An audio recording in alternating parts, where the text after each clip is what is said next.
UN more in line with the real UN. We've even organised model UN conferences of our own, and our interactions with the model UN world continue to change and evolve. We're very lucky that the Secretary-General has agreed to spend a little time with us this morning.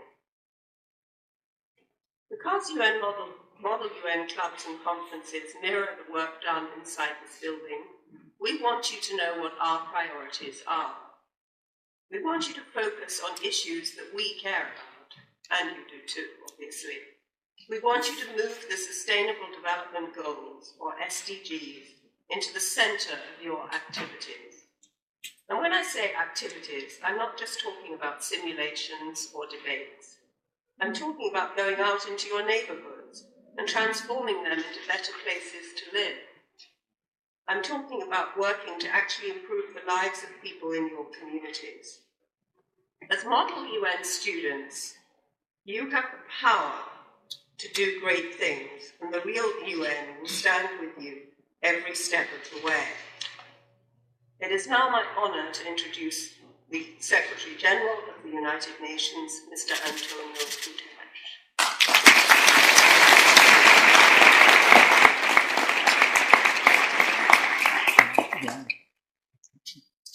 Well, dear friends and colleagues, once the model UN is the UN, I think we can say colleagues. I have a very nice speech here, but I'm not going to read it.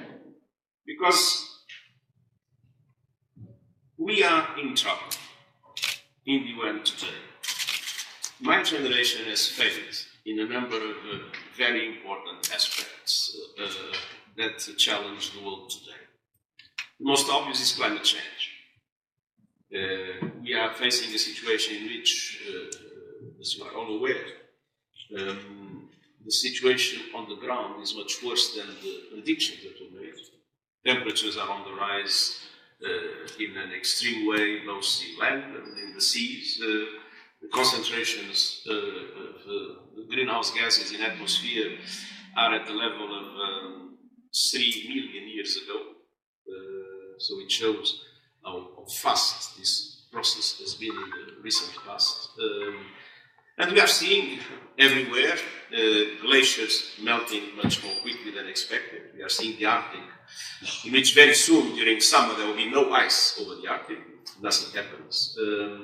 And when glaciers melt quickly, sources of water in very important regions of the world, like India, Pakistan, and Bangladesh, will be dramatically impacted. You look at Bangladesh, rising sea levels, less water from the Himalayas. It will mean probably more than 20 million people being displaced. These are the risks that we are facing. Risks to public health. Heat waves are now killing lots of people in different parts of the world. And in Europe, where I live, namely in Southern Europe, we'll soon have the mosquitoes that are the ones that carry several very important diseases in the African continent.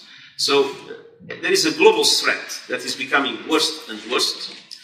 There was a very important report by the IPCC, which is the group of great experts at world level, and they said that it's absolutely essential not to let the temperatures go above a growth of 1.5 degrees in the end of the century. But we are not being able to reach that target. To reach that target, we need to deeply transform energy, deeply transform mobility, deeply transform food, and the ways these things are provided in today's world. And we are not doing it. In Paris, there was a very important agreement.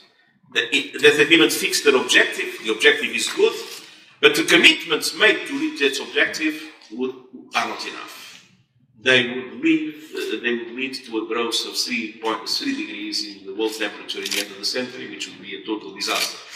And those commitments are not being implemented in a moment in which, as you know, we are launching a summit whose objective is to make sure that countries make much stronger commitments to allow it forever. But we don't see political will. My generation is still not sufficient, which is basically in power in the majority of the countries, is still not yet fully convinced of the need to act drastically in this regard. So you have two fantastic obligations. First is to tell in your countries, in your organizations, in the areas of the civil society where you are active, mobilize public opinion, mobilize the youth to confront those that have political responsibilities with the fact that they are failing in an essential aspect of the survival of our planet. And second, you will be in charge, very probably, your generation will be in charge soon. You'll probably have to be even more drastic because things are going so slowly, and you will need to have an absolutely essential role in rescuing our planet. But then there are other areas in which your voice and your action can be very important. Globalization and technological change have brought enormous benefits to humankind. We all recognize that. Wealth, trade, improvement in public health in general. I mean, mortality rates have decreased, infant mortality have decreased. There are many benefits. But many people, we have this slogan, very important, to leave no one behind. The problem is that many people were left behind, and they're still being left behind in countries that are in big turmoil and where huge suffering is taking place, in regions that were specialized in some areas of production that is practically disappeared, or in professions, or in individual situations. And this has created enormous frustration in the world, and the level of inequality has grown dramatically. There is a handful of men, they are all men, that have as much wealth as half of humankind. And so, that is another extremely important job that you have in front of you. My generation has failed to bring justice and equality. Your generation needs to correct that. We have an instrument, a tool, the Agenda 2030, the Sustainable Development Goals, but this, of course, again, forces very drastic political choices at global level and at national level, and you have a very important role to play in relation to this.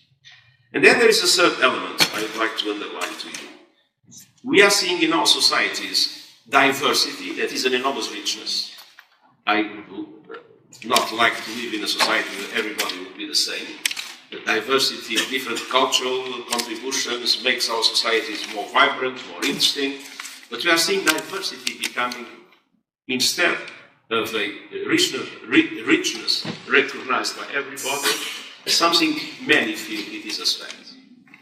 And we see xenophobia, we see racism, we see anti-Semitism, anti-Muslim hatred. We had the Pittsburgh incident, we had the incident in New Zealand.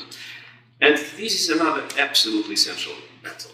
The present generation is giving rise to forms of extreme thinking and extreme political action, where white supremacism, even neo-Nazi trends, that are creating division, that are creating hatred. Hate speech has been spreading like wildfire, namely through the internet, but also physical aggressions. I mean, we see Jewish or Muslim centers being destroyed. We see in other areas Christian centers being destroyed. And that is the level of mistrust, also in relation to political establishments, international organizations. This situation requires a huge investment, an investment in social cohesion, an investment in diversity, to make people feel that even if they are different from others, that they have their identity valued, but that they belong to the society as a whole, that the society as a whole accepts them, integrates them, respects them.